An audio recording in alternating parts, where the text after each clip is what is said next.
I want to try something. I want to show you the exact same app being used in two very different scenarios.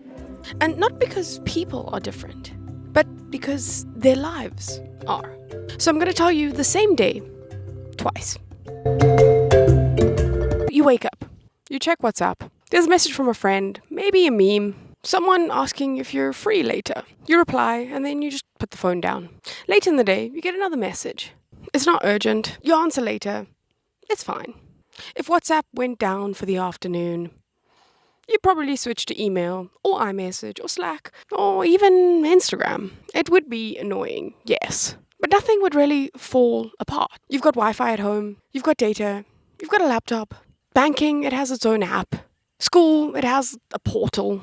Work, it has a system that you use. WhatsApp, yeah, it's useful, but it's not carrying that much weight. You could even decide not to use it entirely. Some people do. They don't like Meta. They worry about data collection and privacy infringement. And people, they're able to make that choice. You open WhatsApp, not explicitly to see who's messaged you, but to see what's changed overnight. There are messages from many different groups. One says, the power went off earlier than planned. The other says the school pickup time has changed. The other says that there was an accident and the normal taxis are not running along this route. And it's not your casual replies all the time. That does exist, but there are some differences here. You forward some messages to other people to make sure information is sent. You send a quick voice note because it's cheaper than a call. And WhatsApp, it kind of stays open on your screen because that's where your updates and everyday life appear. Later, your phone, it buzzes again. The neighborhood group says there's been another issue on the road. Then the work group says, hey, I don't have access to whatever because maybe there's no power. A family group checks who's at home. And none of this is conversation. It's coordination. You don't open another app to do this. There isn't a live website with certain updates about schooling systems and what textbooks to buy. It all comes via the group. There's no portal that tells you what time you logged into work or not. You plop it on the WhatsApp group to say, I'm in. There's no official alert system that lets everybody know that there is some danger somewhere. This all comes via WhatsApp. WhatsApp is the update system. The thing is, calls, they cost more. So you send a voice note. It becomes a modality of communication between many people. And every message is intentional because data or bandwidth, whatever you want to call it, is not cheap here relative to income. And if WhatsApp stopped working today, you wouldn't just miss jokes and memes. You'd miss schedule changes, warnings, instructions, check-ins. Your day would still happen, but with less information and potentially more risk. This isn't WhatsApp as a social media. It's WhatsApp as a notice board, a coordination tool, a safety layer, a work channel. It's how people keep track of a day.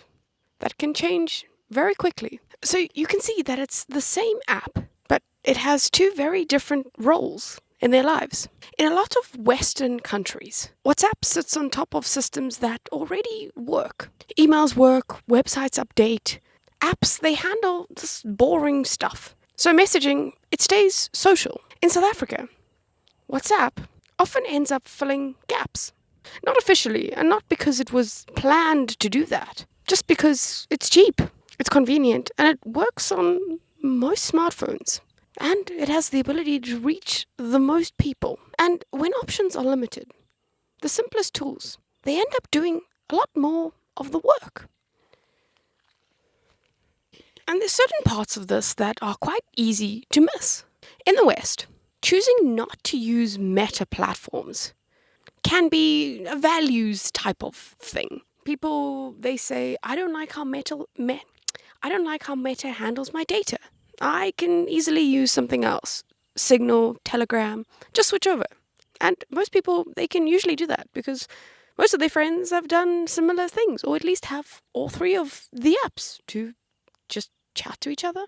In South Africa, the choice is not always there. And it's not because people don't care about privacy, but the alternatives assume things that not everyone has. Reliable internet, multiple devices, systems that update properly.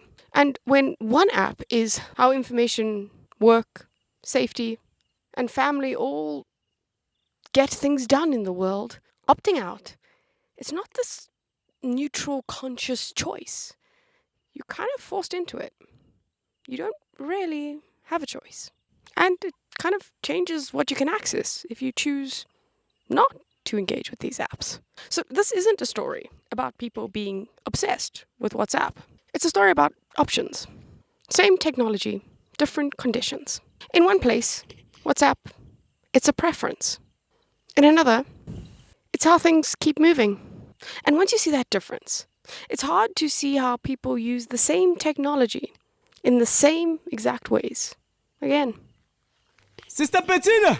All right. In the meantime...